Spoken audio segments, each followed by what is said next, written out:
এতিয়া কংগ্ৰেছৰ যিসমূহ সমৰ্থক তৃণমূল পৰ্যায়ৰ হওক নেতাসকলক কেনেকৈ পঠিয়াম নিয়াব চাওক, মই কোৱাটো বাদ দিয়ক। এই কংগ্ৰেছৰ পৰা যোৱা এজন আমাৰ বিজেপিৰ বিৰুদ্ধে ভয়ংকৰ ভয়ংকৰ মন্তব্য দি আজি তেওঁতো আকৌ কংগ্ৰেছৰ বিৰুদ্ধে কেনেকুৱা, মইতো ইমান চব কৰা নাই না। মইতো ইমানেই কৰিছিলোঁ যে আমাৰ বিদেশী সমস্যাটো আৰু কংগ্ৰেছৰ বিৰুদ্ধে মই ইমান দুৰ্নীতি ভ্ৰষ্টাচাৰ, কিন্তু আজি কংগ্ৰেছৰ তুলনাত দুৰ্নীতি ভ্ৰষ্টাচাৰ কংগ্ৰেছে যি চব দেশৰ কাৰণে বনাইছিল সকলো বিক্ৰী কৰি বহি আছে।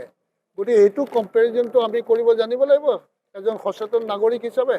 আজি আমাৰ বিজেপি যি বিজেপিৰ ওপৰত আমি ইমান আশা আৰু ভৰসা আছিল, বিশ্বাস আছিলে, সেই বিজেপিয়েতো আটাইতকৈ ধ্বংস কাৰ্যটো কৰিছে।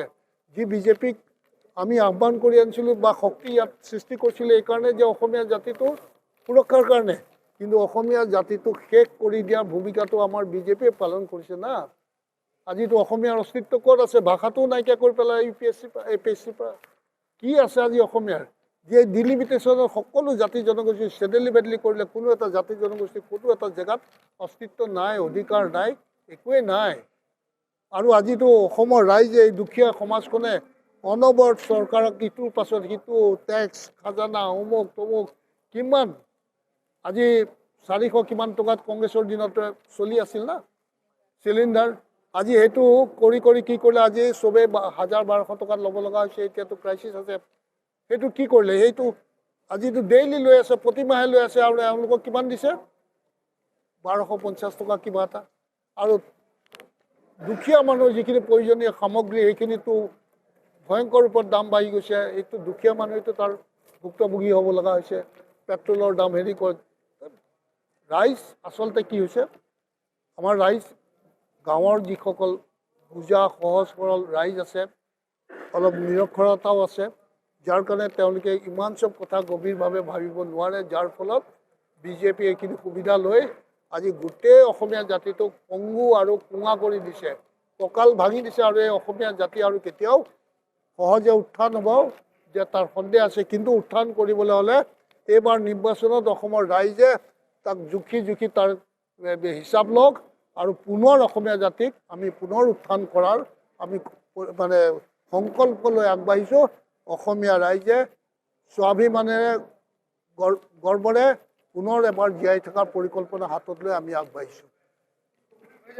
হ'ব, থেংক ইউ। বাক্যবাণো নিক্ষেপ কৰিছিলে সেই সময়ত। গতিকে এতিয়া কংগ্ৰেছৰ যিসমূহ সমৰ্থক তৃণমূল পৰ্যায়ৰ হওক নেতাসকলক কেনেকৈ পঠিয়াম নিয়াব চাওক, মই কোৱাটো বাদ দিয়ক। এই কংগ্ৰেছৰ পৰা যোৱা এজন আমাৰ বিজেপিৰ বিৰুদ্ধে ভয়ংকৰ ভয়ংকৰ মন্তব্য দি আজি তেওঁতো আকৌ কংগ্ৰেছৰ বিৰুদ্ধে কেনেকুৱা, মইতো ইমান চব কৰা নাই না। মইতো ইমানেই কৰিছিলোঁ যে আমাৰ বিদেশী সমস্যাটো আৰু কংগ্ৰেছৰ বিৰুদ্ধে মই ইমান দুৰ্নীতি ভ্ৰষ্টাচাৰ, কিন্তু আজি কংগ্ৰেছৰ তুলনাত দুৰ্নীতি ভ্ৰষ্টাচাৰ কংগ্ৰেছে যি চব দেশৰ কাৰণে বনাইছিল সকলো বিক্ৰী কৰি বহি আছে। গতিকে এইটো কম্পেৰিজনটো আমি কৰিব জানিব লাগিব এজন সচেতন নাগৰিক হিচাপে। আজি আমাৰ বিজেপি যি বিজেপিৰ ওপৰত আমি ইমান আশা আৰু ভৰসা আছিল, বিশ্বাস আছিলে, সেই বিজেপিয়েতো আটাইতকৈ ধ্বংস কাৰ্যটো কৰিছে।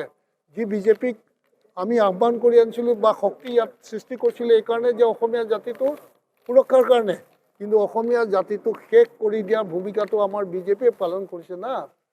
আজিতো অসমীয়াৰ অস্তিত্ব ক'ত আছে? ভাষাটোও নাইকিয়া কৰি পেলাই UPSC APSCৰ পৰা কি আছে আজি অসমীয়াৰ? যে ডিলিমিটেশ্যনৰ সকলো জাতি জনগোষ্ঠী চেডেলি বেডলি কৰিলে কোনো এটা জাতি জনগোষ্ঠীৰ কোনো এটা জেগাত অস্তিত্ব নাই, অধিকাৰ নাই, একোৱেই নাই। আৰু আজিতো অসমৰ ৰাইজে এই দুখীয়া সমাজখনে অনবৰত চৰকাৰক ইটোৰ পাছত সিটো টেক্স খাজানা অমুক তমুক কিমান, আজি 400 কিমান টকাত কংগ্ৰেছৰ দিনত চলি আছিল না চিলিণ্ডাৰ।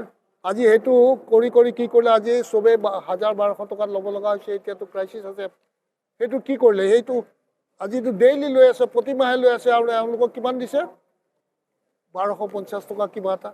আৰু দুখীয়া মানুহৰ যিখিনি প্ৰয়োজনীয় সামগ্ৰী সেইখিনিতো ভয়ংকৰ ৰূপত দাম বাঢ়ি গৈছে। এইটো দুখীয়া মানুহেতো তাৰ ভুক্তভোগী হ'ব লগা হৈছে। পেট্ৰলৰ দাম হেৰি কৰে।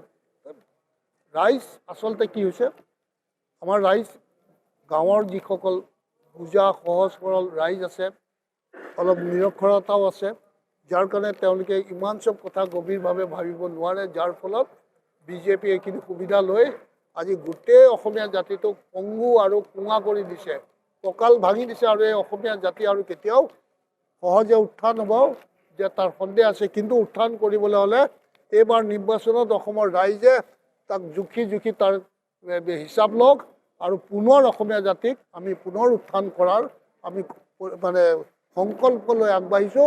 অসমীয়া ৰাইজে স্বাভিমানেৰে গৰ্বৰে পুনৰ এবাৰ জীয়াই থকাৰ পৰিকল্পনা হাতত লৈ আমি আগবাঢ়িছোঁ। হ'ব, থেংক ইউ। যিকোনো খবৰৰ বাবে যোগাযোগ কৰক আমাৰ এই নম্বৰত 9181 307 221।